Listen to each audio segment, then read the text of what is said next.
أعوذ بالله من الشيطان الرجيم. بسم الله الرحمن الرحيم.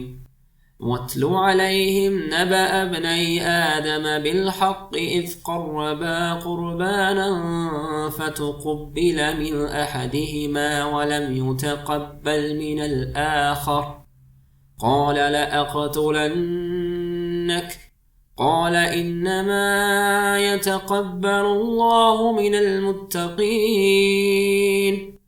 لئن بسطت إلي يدك لتقتلني ما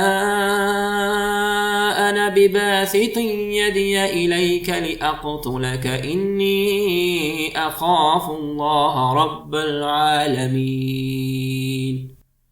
إني أريد أن تبوء بإثمي وإثمك فتكون من أصحاب النار وذلك جزاء الظالمين.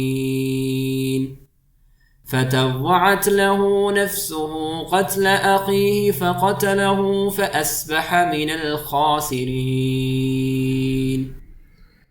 فبعث الله غرابا يبحث في الأرض ليريه كيف يواري سوءة أخيه قال يا ويلتى أعجزت أن أكون مثل هذا الغراب فأواري سوءة أخي فأصبح من النادمين.